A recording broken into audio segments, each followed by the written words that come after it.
Kilogram की जगह capital M, metre की जगह कैपिटल L, मीटर स्क्वायर है तो L square divided by second की जगह T, सेकंड स्क्वायर है तो T स्क्वायर।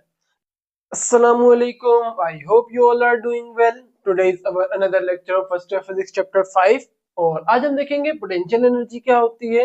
तो पोटेंशियल एनर्जी एनर्जी की वो फॉर्म है जो किसी बॉडी के अंदर स्टोर हो जाए जब बॉडी मूव करे अगेंस्ट एनी फील्ड। किसी भी एक फील्ड के अगेंस्ट जब बॉडी मूव करती है तो उसके अंदर एक एनर्जी स्टोर्ड हो जाती है जिसे हम पोटेंशियल एनर्जी बोलते हैं। जैसे पहले समझते हैं कि फील्ड क्या होती है।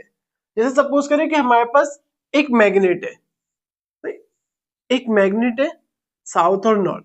यहाँ पे हम एक और छोटा सा मैग्नेट ला के रख देते हैं करीब में इसके, तो क्या होगा, ये मैग्नेट दूसरे को अट्रैक्ट कर लेगा। क्यों अट्रैक्ट कर लेगा? क्योंकि ये जो स्मॉल मैग्नेट है इस बड़े मैग्नेट की फील्ड में आ गया है, यानी कि इसके अराउंड ये जो ये मैग्नेट है इसके अराउंड एक खास एरिया होगा जहां ये मैग्नेट दूसरे मैग्नेट्स पर फोर्स अप्लाई कर सकता है, अट्रैक्टिव या रिपल्सिव। तो इस तरह के रीजन को हम बोलते हैं फील्ड। ये फील्ड हमारे पास कौन सी हो जाएगी? Magnetic field. जैसे यहाँ पे सपोज करें ये इस एरिया तक किसी ऑब्जेक्ट के ऊपर फोर्स अप्लाई कर सकता है या किसी मैग्नेट पे, सॉरी। तो हमने एक मैग्नेट को यहाँ ला के रखा, अब ये मैग्नेट इसको अट्रैक्ट नहीं कर सकता। क्यों? क्योंकि ये वाला मैग्नेट इस मैग्नेट की फील्ड के अंदर नहीं आ रहा। ऐसी फील्ड्स को बोलते हैं फोर्स फील्ड। तो पोटेंशियल एनर्जी क्या है कि जब एक ऑब्जेक्ट किसी फील्ड के अगेंस्ट मूव करेगा तो बॉडी के अंदर एक एनर्जी स्टोर्ड हो जाएगी जिसे हम पोटेंशियल एनर्जी बोलते हैं। इसको इस एग्जांपल से समझते हैं कि सपोज करें कि ये हमारे पास सरफेस ऑफ अर्थ है और यहाँ पे एक ऑब्जेक्ट को रखा हुआ है हमने। तो ग्रेविटेशनल फील्ड या ग्रेविटेशनल फोर्स कहाँ लग रही होगी? Downward toward earth, toward centre of earth. तो हमारे पास अगर आप देखें कि जैसे ये हमारे पास अर्थ है, इसमें जो ग्रेविटी है वो हमेशा toward centre of earth act करती है। जैसे सपोज करें यहाँ पे ऑब्जेक्ट है तो ग्रेविटी इस पे इस डायरेक्शन में एक्ट कर रही होगी। ऑब्जेक्ट अगर यहाँ पे तो ग्रेविटी इस डायरेक्शन में एक्ट कर रही होगी, toward centre of earth act करती है हमेशा ग्रेविटी। तो ये हमारे पास फील्ड कहलाती है ग्रेविटेशनल फील्ड। अगर ये ऑब्जेक्ट जो मैंने यहाँ पे रखा है, इस ऑब्जेक्ट को या इस वाले से समझते हैं, ऑब्जेक्ट था जो सरफेस ऑफ अर्थ पे पड़ा हुआ था, ये इसको हम उठा के ऊपर लेके जाते हैं, यहाँ पे ले आए। तो हमने क्या किया एक्चुअली, ये जो ग्रेविटेशनल फोर्स थी वो डाउनवर्ड लग रही थी, हमने ग्रेविटेशनल फील्ड के अगेंस्ट ऑब्जेक्ट के ऊपर वर्क डन करवाया है। तो ऑब्जेक्ट फील्ड के अगेंस्ट मूव हुआ है, जिस डायरेक्शन में फील्ड की फोर्सेस थी उसके अगेंस्ट बॉडी मूव हुई है अपवर्ड। तो हम कहेंगे कि बॉडी में एक एनर्जी स्टोर्ड हो गई है, जो एनर्जी कौन सी होगी? Potential energy. अगर आप देखें क्या है डेफिनेशन है energy stored in a body, के बॉडी के अंदर कुछ एनर्जी स्टोर्ड हो जाएगी कब? व्हेन वर्क इज डन, जब वर्क डन होगा against any field of force, कोई भी फील्ड ऑफ फोर्स हो। यहाँ पे फील्ड कौन सी थी? Gravitational field. कोई और सी भी फील्ड आ सकती हैं। तो पहले हम इसकी टाइप्स देखते हैं, देन इसकी नेचर को समझेंगे। पहली टाइप है gravitational potential energy. Gravitational potential energy, let's suppose मैं अभी यहाँ पे खड़ा हूँ, ग्रेविटी मुझे कहाँ खींच रही है? Downward toward centre of earth. मैं किसी तरह से ऊपर की तरफ मूव करना शुरू हो जाता हूँ, तो क्या होगा कि मुझे अपने ऊपर वर्क डन करवाना पड़ेगा ऊपर की तरफ मूव होने के लिए। तो मैं क्या कर रहा हूँ? ग्रेविटेशनल फील्ड के अगेंस्ट मूव कर रहा हूँ, और जब भी फील्ड के अगेंस्ट मूव करेंगे तो एक एनर्जी मेरे अंदर स्टोर हो जाएगी जिसे हम क्या बोलेंगे? Gravitational potential energy. क्यों? क्योंकि मैं ग्रेविटेशनल फील्ड के अगेंस्ट मूव कर रहा हूँ। तो ये बात हम कैसे समझें कि पोटेंशियल एनर्जी बॉडी में स्टोर्ड हुई है या नहीं हुई? तो इसको हम ऐसे समझेंगे कि जैसे ये ऑब्जेक्ट है, इसको हम यहाँ पे लेके आए, तो ये ऑब्जेक्ट अब यहाँ नहीं है। अब जब हम इस ऑब्जेक्ट को छोड़ें तो ये वापसी क्या होगा? डाउनवर्ड मूव करके यहाँ आ जाएगा। क्यों नीचे आया? हम जब ऑब्जेक्ट को ऊपर लेके गए, वर्क डन करवाया, बॉडी में एनर्जी स्टोर्ड हो गई। जब इसको हमने छोड़ा तो उस स्टोर्ड एनर्जी को यूज करते हुए वापसी नीचे आ गया यहाँ पे। तो हुआ ये कि जब हम ऑब्जेक्ट को ऊपर की तरफ लेके गए, बॉडी में एक एनर्जी स्टोर्ड हो गई, जो कौन सी थी? Gravitational potential energy. नाउ आपने केमिस्ट्री के अंदर एक टॉपिक पढ़ा होगा, अगर आपने केमिस्ट्री पढ़ी हुई है, Niels Bohr atomic model. Maybe आपको याद हो ना याद हो, लेकिन नील बोहर ने अपनी थ्योरी के अंदर कहा था कि जब एक इलेक्ट्रॉन अपने न्यूक्लियस से दूर जाता है तो उसकी एनर्जी बढ़ना शुरू हो जाती है। आपको ये बात याद हो मे बी कि सपोज करें एक हमारे पास सेंटर में न्यूक्लियस है, न्यूक्लियस पर पॉजिटिव चार्ज होता है, इसके अराउंड एक इलेक्ट्रॉन है जो ऑर्बिट में रिवॉल्व कर रहा है, तो हमेशा पॉजिटिव नेगेटिव अट्रैक्ट करते हैं। इसके ऊपर फोर्स कौन सी लग रही होगी, कुछ ऐसे। लेट सपोज इलेक्ट्रॉन इस पोजीशन पे आ गया, तो अब फोर्स कैसे लग रही होगी, ऐसे toward centre positive charge. Electron यहां आया तो फोर्स कुछ ऐसे लग रही होगी। तो ये भी क्या है, एक फील्ड है यहाँ पे, जिस फील्ड को हम कहते हैं इलेक्ट्रोस्टैटिक फील्ड। जब भी चार्जेस की वजह से कोई फील्ड बनती है तो उस फील्ड को हम इलेक्ट्रोस्टैटिक फील्ड बोलते हैं।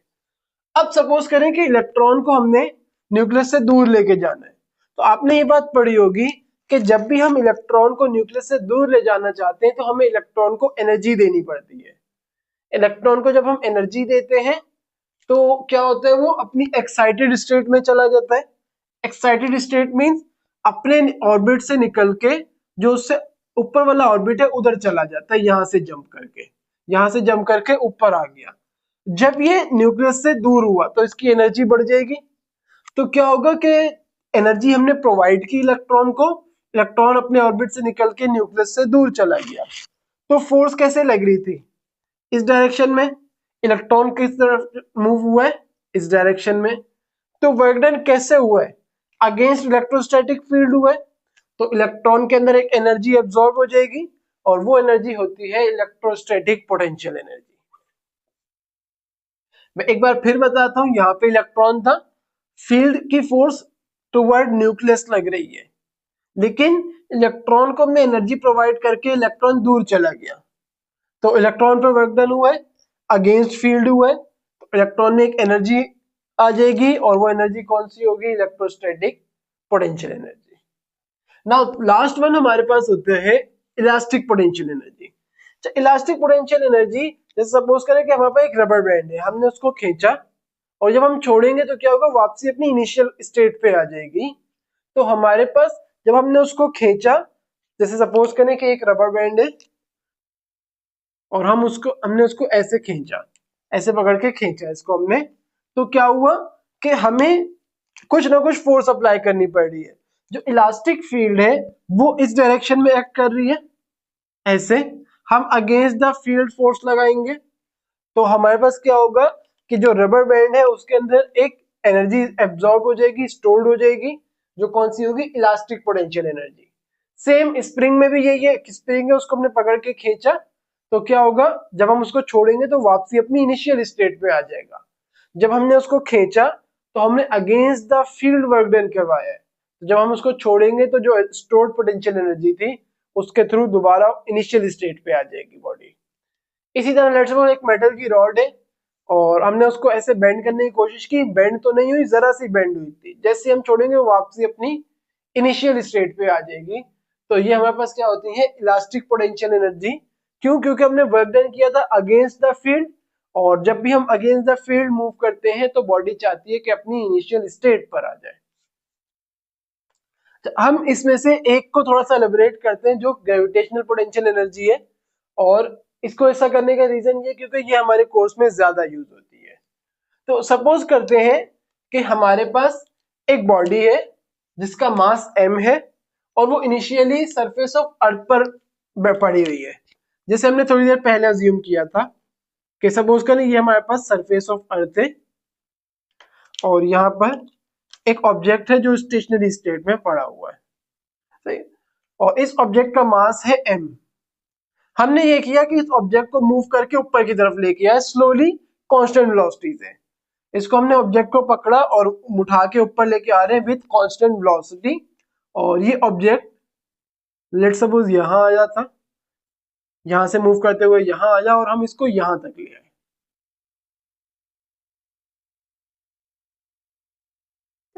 तो होगा क्या कि लेट सपोज हम इस हाइट को, जो हाइट इसके पास आई है, इसको हम बोल देते हैं h। h हाइट तक ऑब्जेक्ट को हमने मूव करवाया है। जब ऑब्जेक्ट को हम मूव करवा रहे थे, ऑब्जेक्ट इस पोजीशन पे आया, तो हम फोर्स कैसे लगा रहे हैं? ऑब्जेक्ट को ऊपर मूव करने के लिए हम अपवर्ड फोर्स लगा रहे हैं। हमारी फोर्स कैसे आएगी? हमारी फोर्स की डायरेक्शन ऐसे होगी। ये जो हम फोर्स लगा रहे हैं वो है। दूसरा, ऑब्जेक्ट का जो वेट है वो कहां लग रहा होगा? डाउनवर्ड। हमेशा वेट डाउनवर्ड लगता है, तो इस ऑब्जेक्ट का जो वेट होगा वो डाउनवर्ड एक्ट कर रहा होगा, या हम यूं कहें कि जो ग्रेविटेशनल फील्ड है वो डाउनवर्ड एक्ट कर रही होगी, ये भी बोल सकते हैं। नाउ अगर हम देखें कि जो वर्क डन हम करवा रहे हैं, वेट को स्मॉल w से रिप्रेजेंट कर रहे हैं, ये बात आपको समझ आती है? एक ऑब्जेक्ट था जिसका मास m है, उसको हम मूव करके, स्लोली मूव करके यहाँ पे ले आए।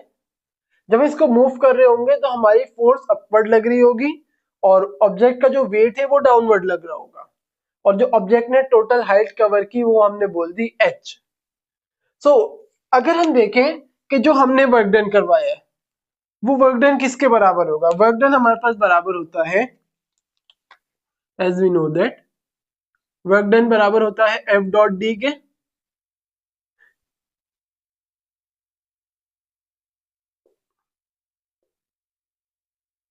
F dot D K. और अगर हम इसको फॉर्मूले पे ओपन करें तो A डॉट बी बराबर होता है ए बी कॉस थीटा के। हम बोलेंगे कि हमें ये बात पता है A डॉट बी बराबर होता है ए बी कॉस थीटा के, तो F डॉट डी किसके बराबर हो जाएगा? अच्छा, आपने इसको F डॉट एस पढ़ा है तो मैं F डॉट एस ही लिख रहा हूँ। तो ये डी भी लिख सकते हैं, डी भी डिस्टेंस को रिप्रेजेंट करता है। एफ एस कॉस थीटा हो जाएगा। नाउ आपको इस थीटा को समझना होगा, थीटा कौन सा एंगल था? जो फोर्स और डिस्प्लेसमेंट के बीच में एंगल बनता है वो थीटा ही है। अगर आप इस ऑब्जेक्ट को देखें कि ये रहा, सपोज करें हमारा ऑब्जेक्ट, हमने फोर्स कैसे लगाई? अपवर्ड। फोर्स अपवर्ड लग रही है, डिस्प्लेसमेंट किस डायरेक्शन में कवर हो रहा है? डिस्प्लेसमेंट भी अपवर्ड ही कवर हो रहा है, तो एंगल क्या बन गया दोनों में? सपोज करें ये रही फोर्स और ये रहा डिस्प्लेसमेंट, दोनों में एंगल 0 डिग्री बन रहा होगा क्योंकि दोनों सेम डायरेक्शन में। तो थीटा क्या हो जाएगा? थीटा बराबर हो जाएगा 0 डिग्री के। तो हम यहाँ पे लिखते हैं F S into cos 0। Now cos 0 बराबर होता है 1 के। ये सब तो वैल्यूज आपको याद ही होंगी, तो हमारे पास आ जाएगा एफ एस इंटू 1 और ये हो गया एफ एस।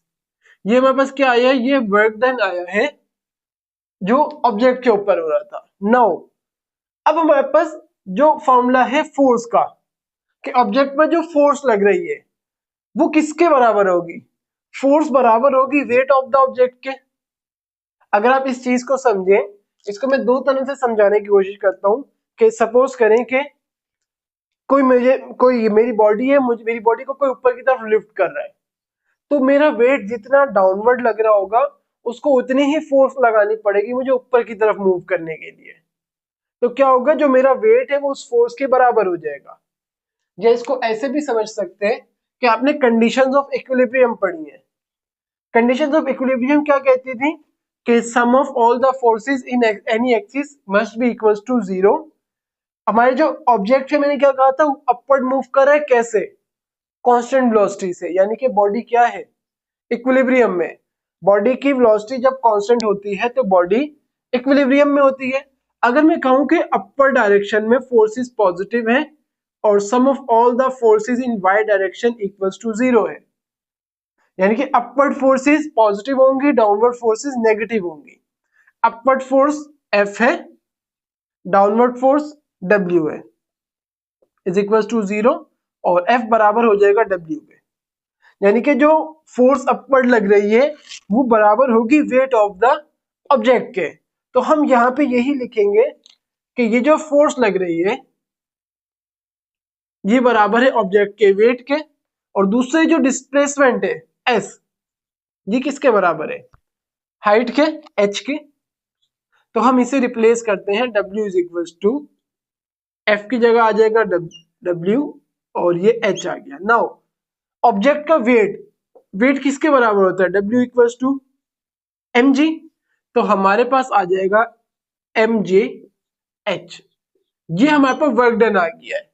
नाउ मैंने आपको कहा था कि जब भी एक फील्ड के अगेंस्ट बॉडी वर्क डन करेगी तो उस बॉडी के अंदर कुछ एनर्जी स्टोर्ड हो जाएगी, किसकी वजह से? वर्क डन की वजह से। और वो एनर्जी कौन सी होगी? Potential energy. तो यहाँ पे जो वर्क डन हुआ है, यानी जो एनर्जी यूज हुई वर्क डन करवाने में, वो सारी एनर्जी बॉडी के अंदर स्टोर्ड हो जाएगी एज अ पोटेंशियल एनर्जी। जितना वर्क डन करवाया जाएगा पोटेंशियल एनर्जी उतनी ही ज्यादा स्टोर्ड हो जाएगी।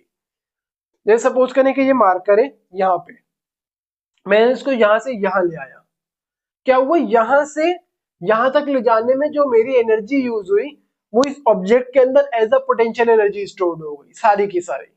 तो हम ये बात कहेंगे कि जैसा कि मैंने यहाँ लिखा है work done is stored in the body as potential energy, तो हम कहेंगे कि as we know that work done बराबर होगा पोटेंशियल एनर्जी के। तो हम ये कहेंगे कि पोटेंशियल एनर्जी का फॉर्मूला आ गया mgh। और पोटेंशियल एनर्जी कौन सी स्टोर्ड हुई है बॉडी में? Gravitational potential energy. तो हम यहाँ पे एक स्मॉल जी लगा देते हैं कि ये जो पोटेंशियल एनर्जी है ये ग्रेविटेशनल पोटेंशियल एनर्जी है। नाउ अब हम इन सबको देखते हैं कि पोटेंशियल एनर्जी की नेचर और फॉर्मूला वगैरह क्या होते हैं। तो सबसे पहले मैंने आपको ये बात बताई है कि एनर्जी हमेशा स्केलर होती है, एनर्जी वेक्टर नहीं हो सकती। तो हमारे पास क्या होगा कि पोटेंशियल एनर्जी एक एनर्जी की टाइप है, तो ये भी क्या हो जाएगी? इसकी नेचर एक स्केलर नेचर होगी इसकी भी।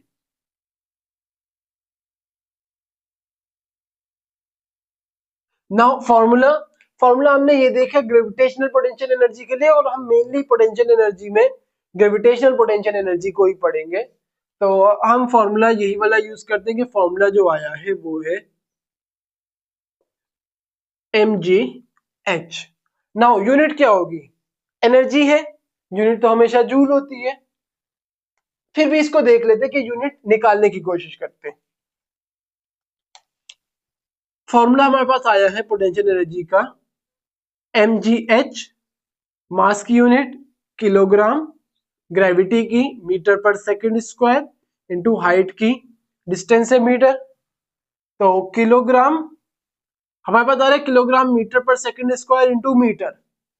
अगर आपको याद हो F बराबर होता है ma के, फोर्स की unit Newton is equal to mass की किलोग्राम इनटू एक्सेलरेशन की मीटर पर सेकंड स्क्वायर। तो kilogram metre per second square बराबर होता है न्यूटन के। तो इस kilogram metre per second square की जगह हम न्यूटन रख सकते हैं। हमारे पास आ जाएगा न्यूटन मीटर, और न्यूटन मीटर हमें पता है बराबर होता है जूल के। तो पोटेंशियल एनर्जी की यूनिट क्या हो जाएगी? जूल। एनर्जी की जितनी भी एनर्जीज आ जाए हमेशा यूनिट क्या रहेगी?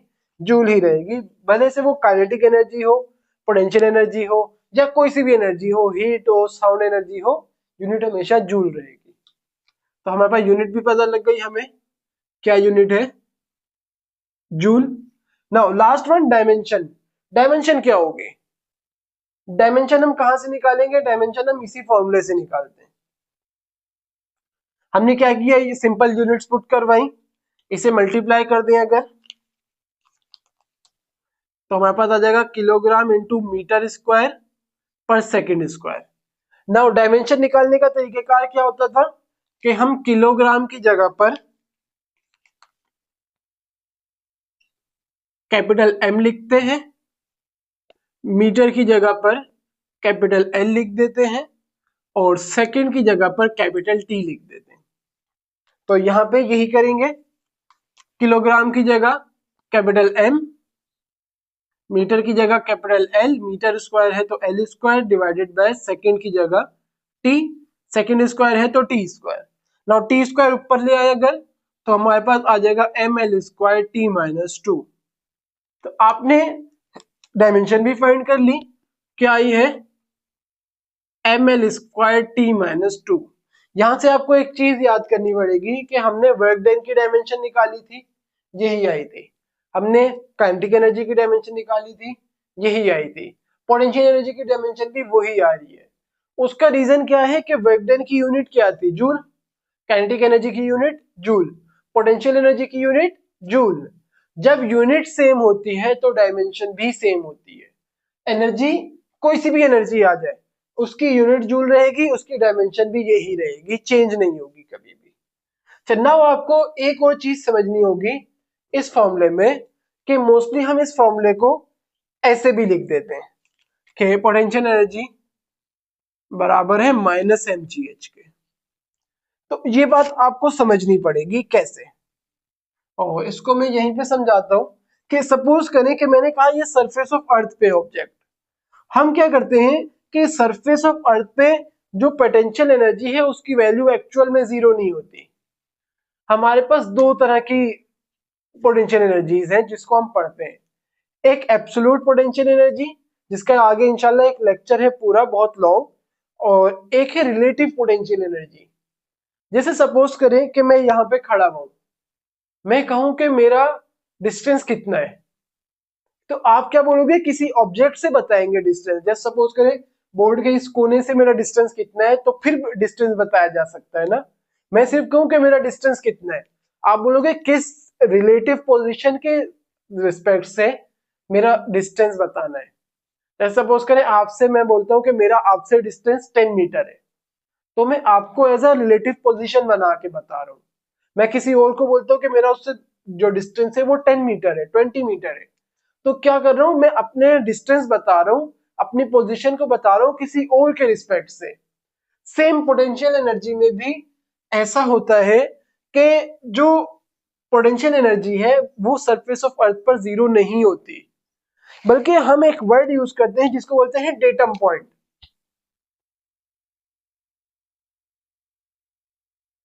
डेटम पॉइंट, डेटम पॉइंट या डेटम लाइन क्या होती है कि एक ऐसी पोजीशन हम स्पेसिफाई कर देते हैं जिसको हम खुद से बोल देते हैं कि इस पोजीशन पर वैल्यू जीरो होगी, एंड देन हम उस पोजीशन के रिस्पेक्ट से वैल्यूज फाइंड करते हैं। जैसे मैंने कहा कि यहाँ ऑब्जेक्ट सरफेस ऑफ अर्थ पे, सपोज करें मैं कहता हूं कि अब जो ऑब्जेक्ट है जो किसी बिल्डिंग पर पड़ा हुआ है और उसको हम ऊपर लेके गए to a height of 20 metre, तो आप पोटेंशियल एनर्जी निकालें।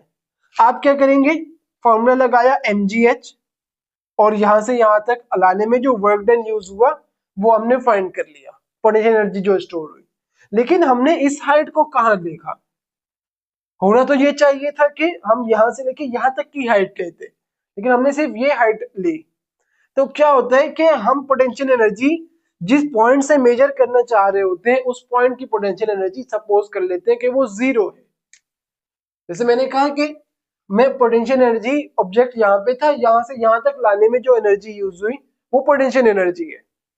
तो मैंने ये वाली जो लाइन है, एक्चुअली मैंने इस पॉइंट पे खुद से सपोज कर लिया कि पोटेंशियल एनर्जी ऑब्जेक्ट की जीरो थी, और यहाँ पे कुछ ना कुछ एनर्जी स्टोर्ड हुई है जो फाइनल पोटेंशियल एनर्जी के बराबर हो जाएगी। इनिशियल जीरो है और फाइनल किसके बराबर हो जाएगी, mgh के।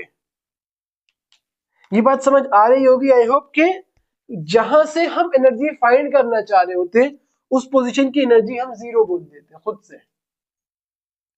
इनिशियल पोटेंशियल एनर्जी जीरो, और फाइनल जिस हाइट तक लेके जाएंगे उससे हम mgh करके फाइनल पोटेंशियल एनर्जी निकाल सकते हैं।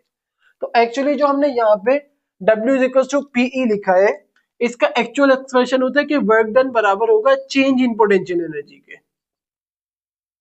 कितनी पोटेंशियल एनर्जी चेंज हुई, नाउ इनिशियल तो जीरो है, तो डायरेक्टली हम क्या करते हैं, फाइनल ले लेते हैं। पोटेंशियल एनर्जी आएगी कैसे, फाइनल माइनस इनिशियल करके। तो हमारे पास आपको ये बात समझनी होगी कि ये जो हम लिखते हैं W बराबर है पोटेंशियल एनर्जी के, कभी हो सकता है कभी कभी आपको ये भी यूज करना पड़े। क्यों, क्योंकि हमने जो ये इनिशियल पॉइंट लिया है इस पे हमने पोटेंशियल एनर्जी जीरो सपोज की हुई है, एक्चुअल में ऐसा नहीं होता।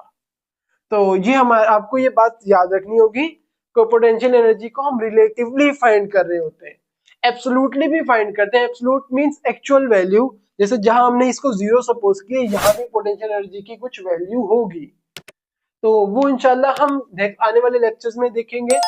आज का लेक्चर यहीं पे एंड करते हैं। अल्लाह हाफिज।